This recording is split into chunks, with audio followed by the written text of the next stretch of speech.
आ रहा है। 0-0 सीट आ रही थी। पता नहीं क्या, अलग नेट भी फुल स्पीड पे था। 17 सीटें मैंने ओके किया, मेरा सेव नहीं हुआ। सना का भला क्यों सेव हुआ है? उसने एक एलएमएस दो जगह ओपन किया हुआ था, दो लैपटॉप में ओपन किया हुआ था। अच्छा, सही हो गया फिर तो वो। उसका ऐसे सिलेक्ट हुआ, वरना उसका भी नहीं होना था। है भाई, चलें आगे। जी सर। तो पैटर्न से शुरू करना था। तुम्हें 2-3 क्लासेस लिखने को कहा होएगा स्टूडेंट की, टीचर की। वो हो गया, कोई मसला तो नहीं? तो हमने पिछली दफा ये बनाया था कि एक स्टूडेंट की क्लास बनाई थी ये वाली, और एक ड्राइवर क्लास बनाई थी। तो ड्राइवर सिंपली ये करता था कि वो ऑब्जेक्ट्स बनाता था, स्क्रीन पे चीजें प्रिंट करता था। मतलब ड्राइवर तुम्हारा मेन था, मेन ड्राइवर के अंदर पड़ा होता था। तो एक्चुअली जो क्लास हमने बनाई थी वो स्टूडेंट की बनाई थी, जिसमें रोल नंबर, नेम, ये मैं स्टैटिक वाला हटा देता हूँ। तो इसमें हमने फाइनलाइज का मेथड लिखा था, प्रिंट का लिखा था, कुछ कंस्ट्रक्टर्स डिस्ट्रक्टर्स इस तरह की चीजें हमने लिखी थी। ये स्टूडेंट था, ठीक है। अच्छा, अब अगर इनहेरिटेंस करनी है तो पहले तो डिसाइड करो कि करना क्या है। बल्कि एक्चुअली पहले वही बात कि inheritance is same as C plus plus except कुछ बहुत ही मामूली सी चेंजेस हैं, बहुत ही मामूली सी। तो वो चेंजेस क्या हैं? एक तो ये है कि use keyword extends to do inheritance. मैं कोलन का निशान लगाता था ना, तो इसमें इनहेरिटेंस करने के लिए तुम्हें एक्सटेंड्स का लफ्ज लिखना है। दूसरी बात यह है कि multiple inheritance is not allowed in Java. ये मेरे ख्याल से सबसे बड़ा डिफरेंस है कि सी प्लस प्लस में तो मल्टीपल इनहेरिटेंस कर सकते थे, इसमें अलाउड नहीं है। आ, इसके अलावा all methods are virtual by default. उसमें वर्चुअल मेथड तुम्हें वो करना पड़ता था, डिफाइन करना पड़ता था। तो इसमें एवरीथिंग इज वर्चुअल, कोई मसला नहीं है। तुम चुप करके ओवरराइड करना शुरू करो और स्टार्ट करो। एक बात मैंने पिछली दफा आपको बताई थी कि every class inherits from object class in Java. तो दिस इज इट। ये कुछ चंद बहुत ही मामूली से डिफरेंसेस हैं, बाकी सारी सी प्लस प्लस ही है। तो अगेन हमने वही हम करेंगे काम जो हम करते हैं कि हम बस कोड ही लिखना है हमने। तो स्टूडेंट की क्लास हमने पिछली दफा बना ली थी। इसमें क्या क्या था? रोल नंबर, नेम और सीजीपीए। रोल नंबर, नेम और सीजीपीए इसके अंदर शामिल था। अब स्टूडेंट की क्लास से किसी क्लास को इनहेरिट करवाओ, एक और क्लास बनाओ जिसको स्टूडेंट की क्लास से इनहेरिट करवा लो। क्या होना चाहिए?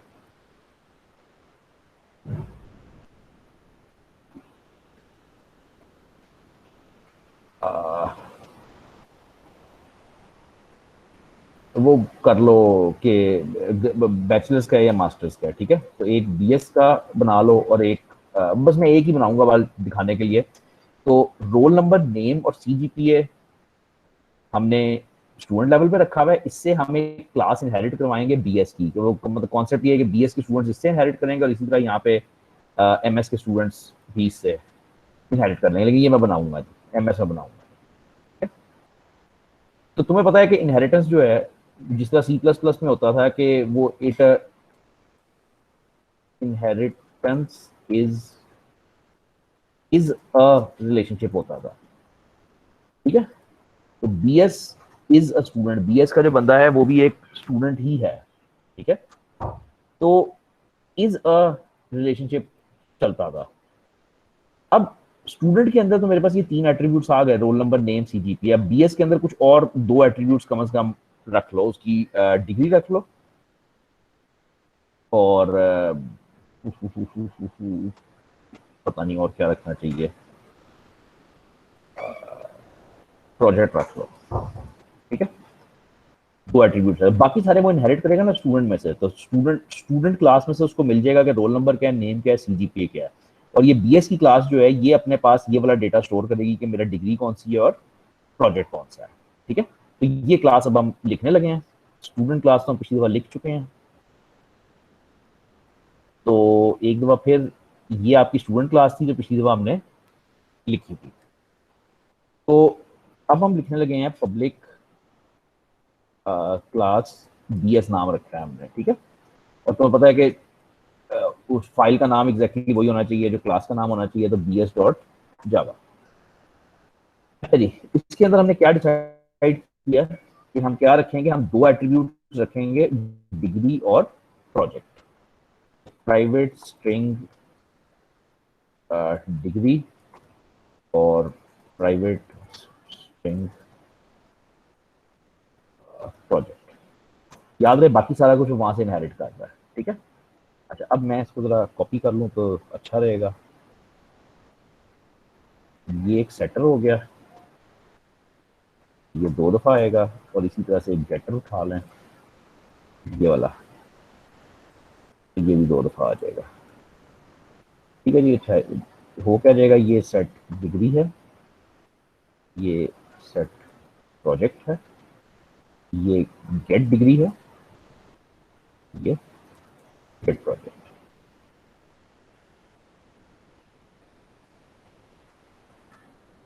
ये टूल्स जो हैं वो खुद ब खुद लिख देते हैं, इतना मसला नहीं है, लेकिन बहरहाल अब फिलहाल नोटपैड पे तो खुद ही करना है ना। तो मेरे पास कुछ सेटर्स गेटर्स बन गए। अब यहाँ पे मैं 2 कंस्ट्रक्टर्स बनाना चाहता हूँ, एक डिफॉल्ट कंस्ट्रक्टर और एक पैरामीटराइज्ड कंस्ट्रक्टर, ठीक है। जिस तरह से नॉर्मल क्लास में होता है, सेटर्स गेटर्स बन गए। अब मैं मतलब वो एक कंस्ट्रक्टर और एक वो बनाऊंगा। तो कंस्ट्रक्टर के लिए मैं लिखता हूँ पब्लिक BS, और ये मेरा कंस्ट्रक्टर बन गया, ठीक है। पैरामीटराइज के बारे में सोचना पड़ेगा कि क्या करना है। अब मेरा क्वेश्चन ये है कि जब मैं एक स्टूडेंट क्लास का ऑब्जेक्ट बनाता हूँ, जिस तरह उस दिन बना रहे थे, तो वो तो सिंपल है, स्टूडेंट का कंस्ट्रक्टर कॉल हुआ, स्टूडेंट का ऑब्जेक्ट बना, अल्लाह अल्लाह खैर से अल्लाह। इधर प्रॉब्लम ये है कि अगर मैं BS का ऑब्जेक्ट बनाता हूं तो क्या होता है। अगर मैं एक इनहेरिटेड क्लास का BS का ऑब्जेक्ट क्रिएट करता हूं तो इस स्टेज पे क्या होता है, किसका कंस्ट्रक्टर कॉल होता है, क्या होता है।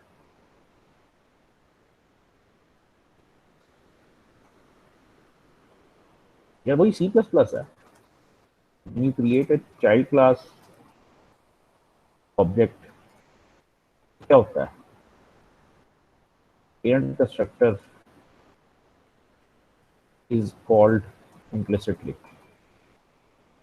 चाइल्ड क्लास का ऑब्जेक्ट उस वक्त तक बन नहीं सकता जब तक पेरेंट का ना बने। तो जब तुम चाइल्ड का ऑब्जेक्ट बनाते हो तो ऑटोमेटिकली एक कॉल जाती है पेरेंट के कंस्ट्रक्टर को, ठीक है। और वो इम्प्लिसिट कॉल होती है, वो ऑटोमेटिक होती है, हमें उसके लिए कुछ लिखने की जरूरत नहीं होती। तो जैसे मैं ये बनाऊंगा BS का ऑब्जेक्ट, सबसे पहली कॉल जाएगी स्टूडेंट के कंस्ट्रक्टर को, इस कंस्ट्रक्टर को जाएगी कॉल। पहले तो वो स्टूडेंट बनाएगा, यहाँ पे आप एक मैसेज प्रिंट करवा लो ताकि आपको पता चल जाए कि ये वाकई हो रहा है।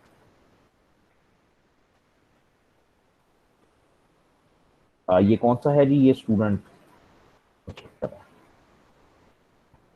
ठीक हो गया, ताकि हमें पता चल जाए ना कि वो उसके अंदर वहां पे है।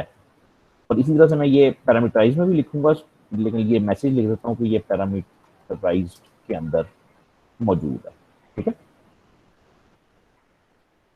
अच्छा, वंस अगेन जब मैं BS का ऑब्जेक्ट बनाऊंगा तो सबसे पहले तो वो पेरेंट क्लास का कंस्ट्रक्टर कॉल करेगा ऑटोमेटिकली, इसमें कोई कंट्रोल नहीं है, ये खुद ब खुद होता है, ठीक है। जब ये हो चुका होएगा फिर वो BS का कंस्ट्रक्टर कॉल करेगा यहाँ पे, ठीक है। तो BS के कंस्ट्रक्टर में हम क्या करेंगे कि degree is equal to for example no degree, और project is equal to for example no project. और यहाँ पे वो सिस्टम डॉट वो लाइन लिख दो ताकि आपको पता चले कि किस जगह पे इस वक्त कंट्रोल है, किस जगह पे ये अब BS के कंस्ट्रक्टर के अंदर मौजूद है, ठीक है। तो चला के देखते हैं, सेव कर लें सारा कुछ।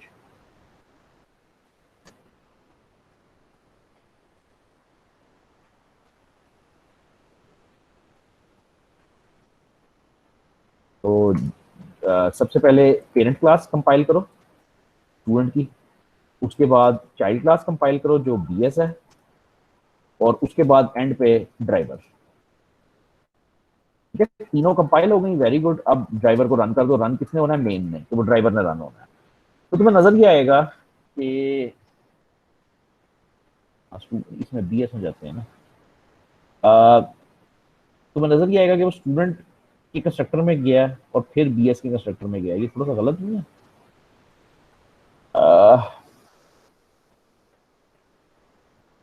ये थोड़ा सा गलत है। अब 1 मिनट ठहरो। कैसे गलत है? वो गलत ऐसे है कि मतलब ये जो स्टूडेंट का ऑब्जेक्ट क्रिएट हो रहा है वो तो स्टूडेंट तो उसकी वजह से आ रहा है ना। मतलब इसको अगर मैं कमेंट कर देता हूँ या हटा ही देता हूँ चलो, तो एक्चुअली तो आउटपुट तब भी आनी चाहिए, लेकिन वो नहीं है। तो खाली बीएस के कंस्ट्रक्टर में है ये। Little bit strange. अच्छा सॉरी, इनहेरिटेंस की कहाँ है तुमने? इनहेरिटेंस की कहाँ है? इनहेरिटेंस हुई किधर है? हुई नहीं। इनहेरिटेंस करते कैसे हैं जावा में? एक्सटेंड लिख के करते हैं। इनहेरिटेंस करते ऐसे हैं कि ये मेरी क्लास है, ये इनहेरिट करती है, एक्सटेंड करती है स्टूडेंट क्लास को। ये इनहेरिटेंस है। अब ये तस्वीर कंप्लीट होती है कि बीएस इनहेरिट कर रहा है स्टूडेंट से। और स्टूडेंट बाय द वे किससे इनहेरिट कर रहा होता है? स्टूडेंट तो हमेशा मतलब हर क्लास जावा में वो अब्बू जी से इनहेरिट करती है, और अब्बू जी जो हैं वो हैं ऑब्जेक्ट, हमेशा, ऑलवेज। ये ऑटोमेटिक है, ये यू कांट कंट्रोल। अब हमने ये इनहेरिटेंस कर दिया, तो अब जो मुझे नजर आना चाहिए वो वही है जो मैं एक्सपेक्ट कर रहा था। तो मैं बीएस को कंपाइल करता हूँ, ड्राइवर को कंपाइल करता हूँ और ड्राइवर को रन करता हूँ। हाँ, ये मैं एक्सपेक्ट कर रहा था ना कि जब मैं बीएस का ऑब्जेक्ट बनाता हूँ तो खाली बीएस का कंस्ट्रक्टर नहीं चलता, खुद ब खुद स्टूडेंट का भी कंस्ट्रक्टर चलता है, पेरेंट का भी कंस्ट्रक्टर चलता है। Any problem? When you create a child class object, parent constructor gets called implicitly. This is only true for default constructors. मैं आपको C++ पढ़ा रहा हूँ, आपको पता नहीं पता चला है या नहीं, ये सब C++ है। अच्छा, this is only true for default constructors. If you need to call parameterized constructor for parent, you need to use the super keyword. मैं कह ये रहा हूँ कि अभी तो ये खुद ब खुद हो गया, बड़ा अच्छा हो गया कि हमने चाइल्ड क्रिएट किया है, पेरेंट खुद ब खुद क्रिएट हो गया, उसका कंस्ट्रक्टर खुद ब खुद कॉल हो गया, ये जबरदस्त हो गया। लेकिन ये सिर्फ होता है डिफॉल्ट कंस्ट्रक्टर्स के केस में। अगर आपको पैरामीटराइज्ड कॉल करना है तो तब ये नहीं होएगा। ठीक है, अब जरा दिमाग इस्तेमाल करो और मुझे यहाँ पे एक पैरामीटराइज्ड कंस्ट्रक्टर लिखवाओ बीएस का। तो पब्लिक बीएस, हाँ जी, क्या आर्ग्यूमेंट्स होंगे यहाँ पे क्या रखोगे ब्रैकेट में?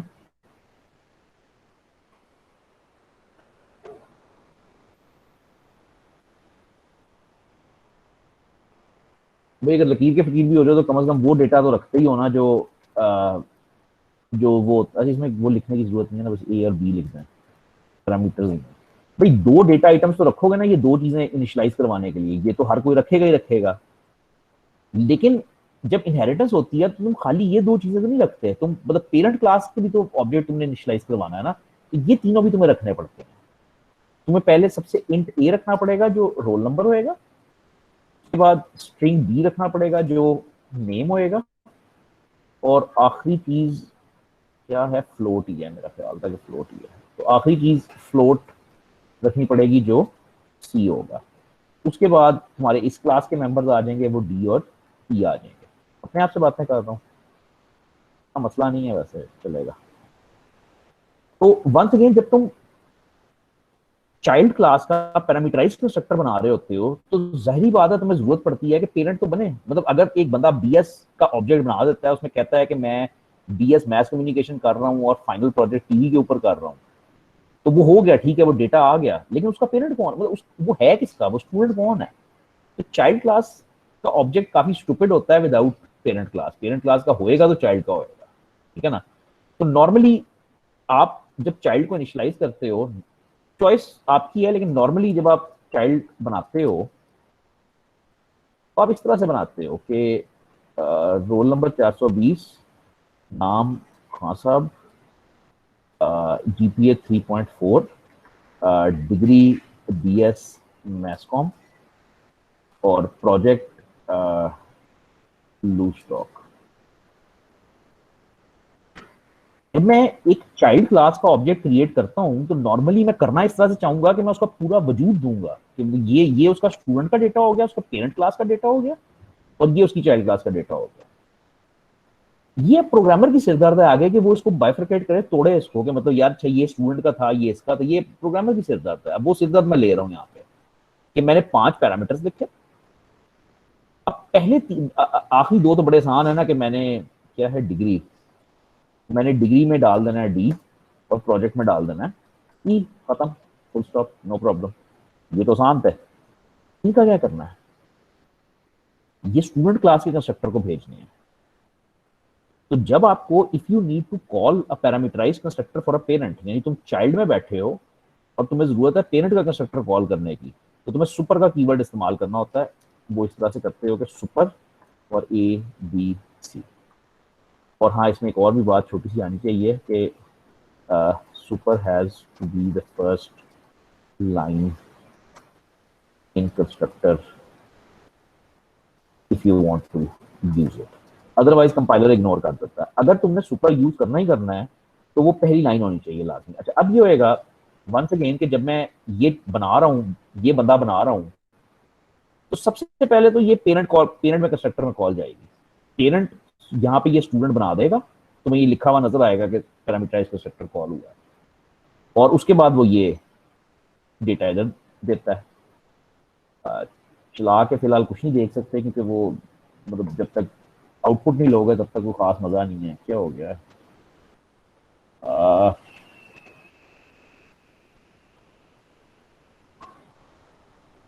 इंट स्ट्रिंग फ्लोट, क्या एरर है क्या?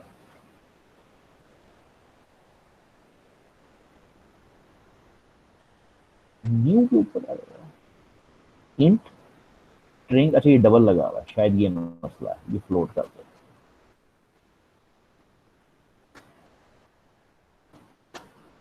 हाँ, बस ये मसला था, वो फ्लोट वाला वो डबल बाय डिफॉल्ट उठाता है।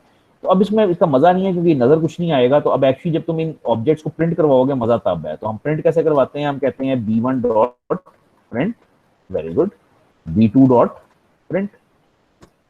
ये प्रिंट की क्या कहानी है? ये जो प्रिंट का फंक्शन है ये उस दिन हमने लिखा था इधर स्टूडेंट की क्लास में, यानी उस दिन हमने स्टूडेंट की क्लास में यहाँ पे एक प्रिंट का फंक्शन लिखा था। तो क्या करता था, जो स्टूडेंट को मेरे प्रिंट कर देता था। हमें उस वक्त जरूरत थी कि स्टूडेंट का ऑब्जेक्ट प्रिंट होए, तो हमने प्रिंट का फंक्शन लिख लिया था। अब अगर मैंने एक बीएस वाले को प्रिंट करवाना है तो मुझे यहाँ पे भी प्रिंट का फंक्शन लिखना पड़ेगा। नाउ यू हैव 2 चॉइसेस, या तो नाम बदल लो इसका, इसका नाम print1 print2 रख लो, या जैसे ही तुम इसको प्रिंट लिखोगे, प्रिंट का एक फंक्शन बनाओगे, ये क्या करेगा, ये ऑटोमेटिकली ओवरराइड कर देगा पेरेंट के प्रिंट को, automatically overrides parent class print method. समझ आई? जावा में ऑल मेथड्स वर्चुअल है, विच मीन्स के जैसे ही तुमने चाइल्ड क्लास में सेम नाम का मेथड लिखा, कोई कुछ नहीं होएगा, बस वो पिछले वाला ओवरराइड हो जाएगा। ठीक है, ऑटोमेटिकली। सी प्लस प्लस में ये था कि तुम्हें वर्चुअल डिक्लेयर करके फिर ओवरराइडिंग करनी पड़ती थी, इसमें ऑटोमेटिकली हो जाएगा। तो अब ये करने लगा हूं मैं अपनी बीएस की क्लास में, जो चाइल्ड क्लास है, उसमें एक प्रिंट का फंक्शन लिखने लगा हूं। सही बात है, मुझे ऑब्जेक्ट प्रिंट करने हैं, प्रिंट कर लें system dot out dot println. हाँ जी, करें प्रिंट।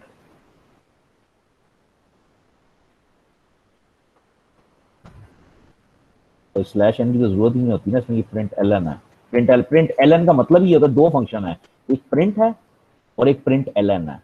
तो प्रिंट एलन का मतलब ये होता है कि ऑटोमेटिकली लाइन ब्रेक दे देता है एंड पे, तो इसकी जरूरत ही नहीं होती वो खुद स्लैश एन वगैरह लगाने की।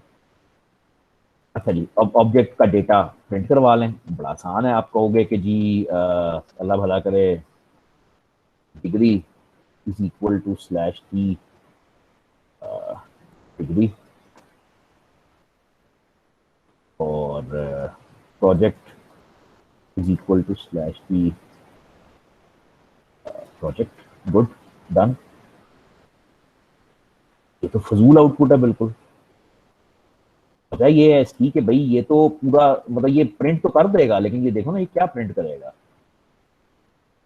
मतलब वो पूरा स्टूडेंट का वजूद ही ना आएगा, मतलब वो सिर्फ उसका वो जो उस क्लास में जो डेटा पड़ा हुआ था वो आ जाएगा।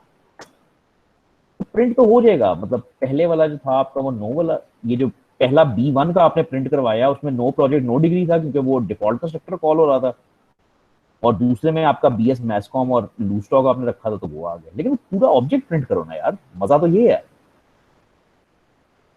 तो पूरा ऑब्जेक्ट प्रिंट करने के लिए अब तुम्हें यहां से पेरेंट का प्रिंट का मेथड कॉल, पेरेंट में पहले ही प्रिंट पड़ा हुआ है। अच्छा है बड़ा गंदा, लेकिन इसको थोड़ा बेहतर कर लें। ये रोल नंबर है, ये नेम है,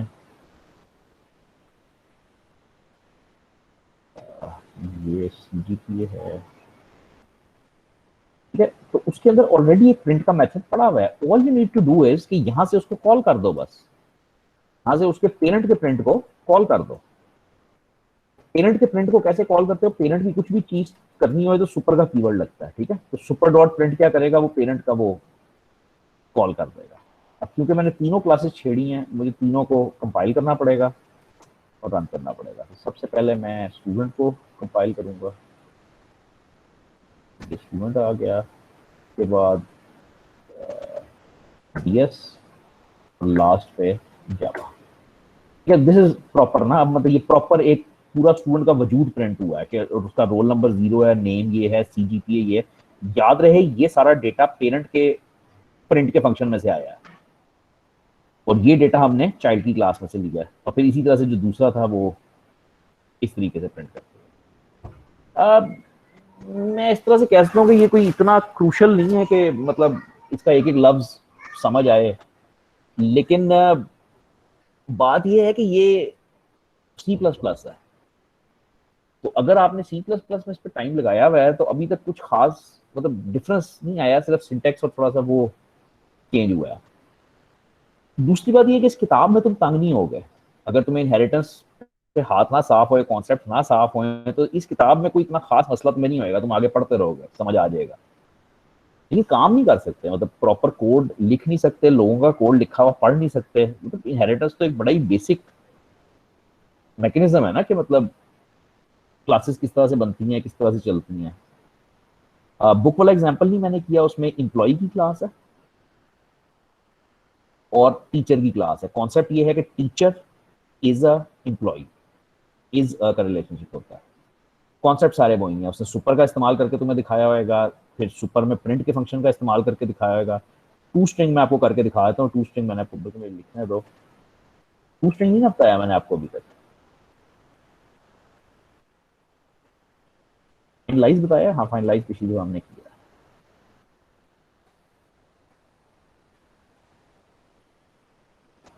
अच्छा, पॉलीमॉर्फिज्म क्या होता है जानते हो?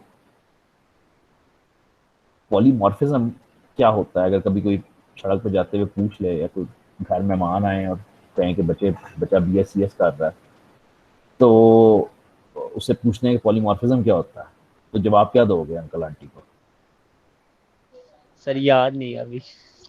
तो इस जवाब पे तो रिश्ता टूट जाएगा। तो कुछ कोशिश करनी पड़ेगी, वरना वो चले जाएंगे उठ के।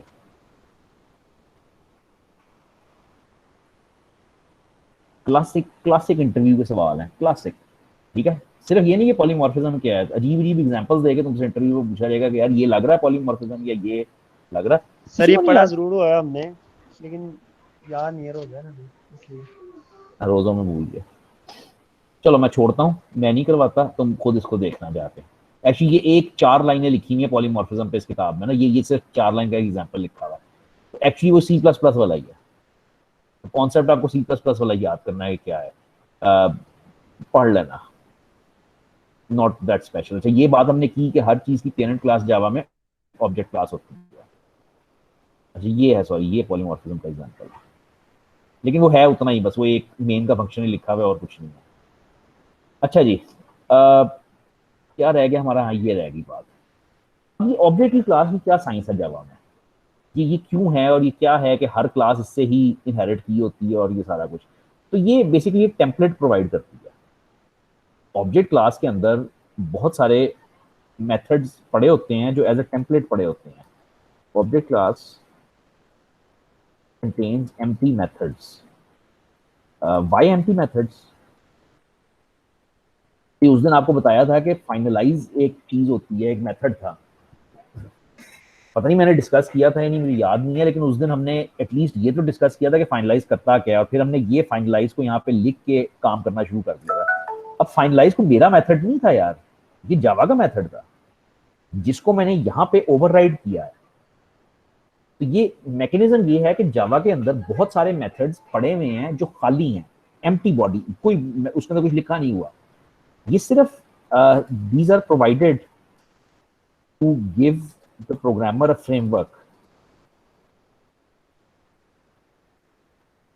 framework which he can use by overriding these methods and providing his own implementation। बात जरा लिखने में थोड़ी सी मुश्किल लगती है एक्चुअली, जितना तुम जावा में आगे जाओगे ये तो एक बुनियादी बात है जो हर जगह होती जाएगी। हर दिन तुम्हें ये होएगा कि तुम्हें कुछ ऐसे मेथड्स मिलेंगे जो ऑब्जेक्ट क्लास में लिखे हुए हैं, खाली हैं, अंदर कुछ नहीं पड़ा हुआ। अब है क्या, तो एक खाका बना दिया ना उसने जावा ने कि अब अगर तुम्हें जरूरत है फाइनलाइज की तो तुम अपनी क्लास में फाइनलाइज लिख दो, वो ऑटोमेटिकली इसको ओवरराइड कर रहा होगा, विच मीन्स कि वो इसका फाइनलाइज नहीं चलेगा, तुम्हारा फाइनलाइज चलेगा, और तुम अपनी इंप्लीमेंटेशन प्रोवाइड कर सकते हो। गेम सारी ये है कि प्रोग्रामर ने अपनी मर्जी से काम करना होता है, उसने अपना कोड वहां पे फिट करना होता है। तो जावा ने एक फ्रेमवर्क दे दिया है, फ्रेमवर्क मीन्स एक खाका बना दिया कि भाई ये काम करना है, तो ये काम पॉसिबल है। तो जैसे जैसे आगे जाओगे ना तुम्हें इसमें इतना इजी लगेगा कि हर चीज तो बनी हुई है ऑलरेडी, तुमने सिर्फ अपनी कंडीशंस, अपना कोड उसके अंदर फिट करना है, काम करना शुरू कर देना। अगेन कोशिश करना ये कोड हाथ से कर लो। इसका जो एग्जांपल जो तुम्हें खुद करना चाहिए, homework, class work, sleeping work, वो ये है कि create a class person with any 5 attributes, create a class teacher and another called student with further 5, 3 कर लो, 5 बोल देना, 3 attributes each। Teacher and student both inherit from person class, मतलब person parent हो गया ना, टीचर और स्टूडेंट उसके child classes हो गई, सब में अपने अपने एट्रीब्यूट्स होंगे। प्रोवाइड स्टैंडर्ड गेटर्स, गेटर्स सारी बात है, प्रोवाइड डिफॉल्ट कंस्ट्रक्टर्स, ये भी सारी बात है। और अब यहाँ पे use super to call parent class constructor, parent class parameterized constructor,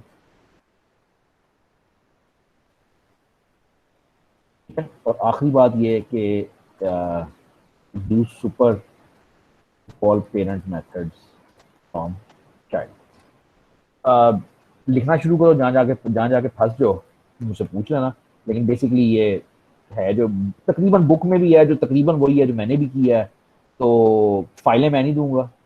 अच्छा हाँ, इसमें गेम क्या है बाय द वे, पता नहीं तुम्हें अभी तक पता चला है या नहीं। ये जो कोड लिखा हुआ है ना बुक में, इसमें गलतियां हैं, और इसने कहीं पे किताब में लिखा हुआ है कि मैंने जान के गलतियां छोड़ी। वो कहता है मैंने इसलिए गलतियां छोड़ी हुई है कि तुम कॉपी पेस्ट करोगे नहीं चलेगा, तुम्हें सोचना पड़ेगा कि कैसे चलाना है, ठीक है।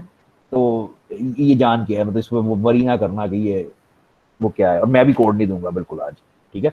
ये लिखोगे, नहीं लिखा जाता तो तुम नेक्स्ट क्लास में स्क्रीन शेयर करो और उसको हम इकट्ठा होके ठीक करेंगे, ठीक है। अच्छा, आखिरी बात इसकी एटलीस्ट इस टॉपिक की, वो ये टू स्ट्रिंग है। टू स्ट्रिंग, तो one such method in object class is called toString.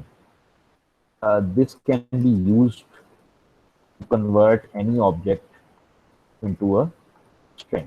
फिलहाल मुझे समझ नहीं आ रही मतलब क्या एग्जांपल दूं एक्स्ट्रा, वो जब जरूरत पड़ेगी तो कर लेंगे, वो तो पढ़नी है, ठीक है। अच्छा जी, टाइप कास्टिंग क्या होती है? वही आंटी आई हैं और बैठ गई हैं और वो कह रही हैं कि ये टाइप कास्टिंग क्या चीज़ है।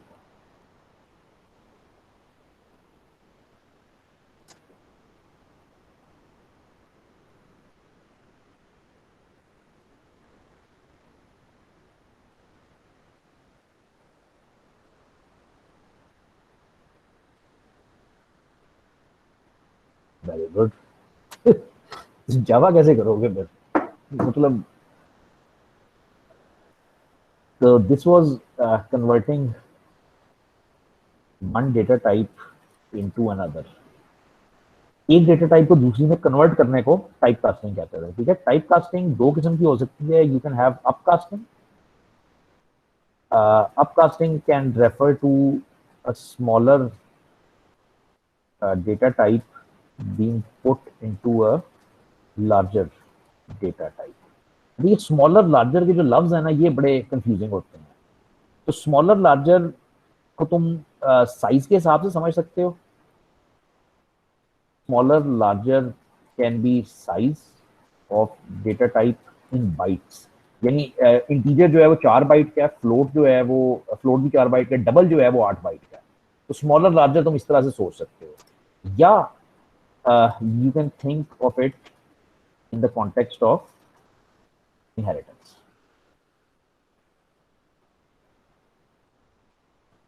अभी मैंने कहा है ना कि पेरेंट जो है वो पेरेंट ऊपर है, चाइल्ड नीचे है, तो पेरेंट लार्जर डेटा टाइप हो गई और चाइल्ड जो है वो स्मॉलर डेटा टाइप हो गई। तो अपकास्टिंग एक प्रोसेस है, वो ये है कि एक छोटी डेटा टाइप को अप यानी बड़ी डेटा टाइप में रखते हो। ठीक है, सी प्लस प्लस में तो सारा कुछ करना पड़ता था, इसमें जावा में ये अब ये वो है। In Java this is implicit. Implicit का मतलब है कि programmer does not need to do anything. Java खुद ब खुद इसकी टेक केयर कर देता है कि वो उसने कैसे उसको संभालना है। तो लेकिन अपकास्टिंग जावा में इम्प्लिसिट है, खुद ब खुद हो जाती है। ठीक है, मैं एग्जांपल देता हूँ। टाइप कास्टिंग की दूसरी जो वो है कैटेगरी, वो डाउन कास्टिंग है। Refers to a larger data type being put into a smaller data type.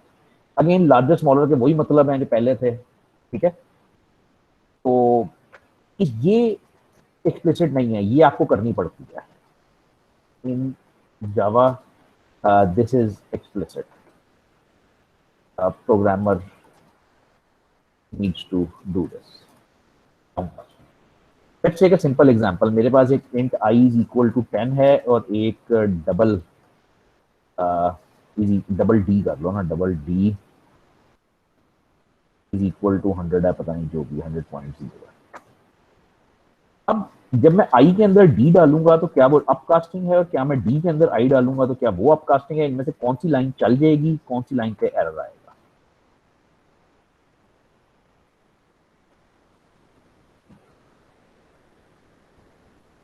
जब मैं D एक बड़ी डेटा टाइप डबल 8 बाइट की डेटा टाइप को छोटे इंट में डालूंगा तो ये डेफिनेटली डाउनकास्टिंग है। Java will produce error on this line.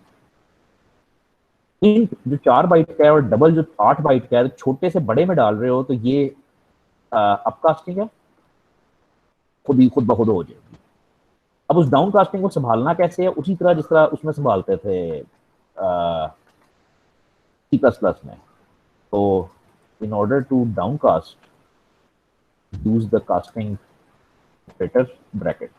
Exactly C++, कोई एक रद्दी बराबर भी फर्क नहीं है।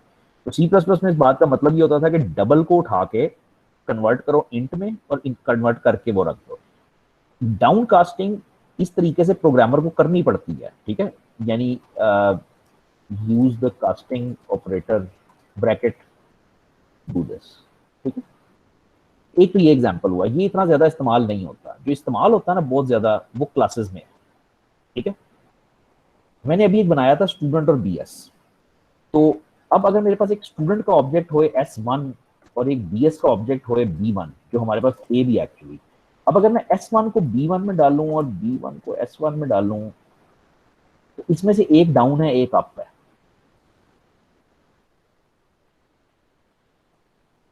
मैं सर स्टूडेंट को B1 में ये अपकास्टिंग है और नीचे ये डाउन वाली कास्टिंग। ये वाली अप है, यस सर। ये वाली अप है, तो इसमें कोई प्रॉब्लम नहीं है।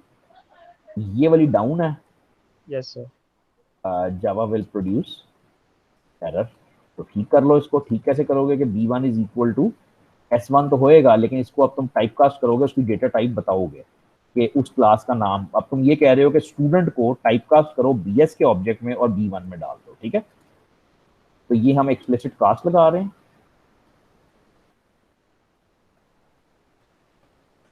ठीक हो गया, तो ये चलेगा, ठीक है।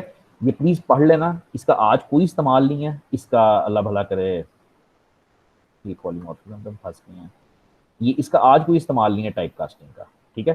कल इसके बगैर काम ही नहीं होना। तो इसमें बस एग्जांपल्स ही हैं छोटे छोटे, वो पढ़ लेना। कल जब हम कलेक्शंस पढ़ेंगे तो कलेक्शंस में आप कास्टिंग के बगैर काम कर ही नहीं सकते, हर वक्त कास्टिंग होती है, ठीक है। बस यहाँ पे रुको। कल क्लास नहीं लेनी, मैं बता चुका हूँ। यस सर, वेडनेसडे को। वेडनेसडे को इतने बजे, कितने बजे होती है वेडनेसडे को? सर आप टाइम 2 बजे के रखना सर। तो वही टाइम है जो सैटरडे को था, मतलब जो ठीक है क्लास सर, मिस हो ठीक रही है है वही सर। वाला टाइम, ठीक है। सर तो 2 बजे। तो सैटरडे 2 बजे है, बस वो वेडनेसडे 2 बजे मिलेंगे, ठीक है। अल्लाह हाफिज़। अल्लाह हाफिज़।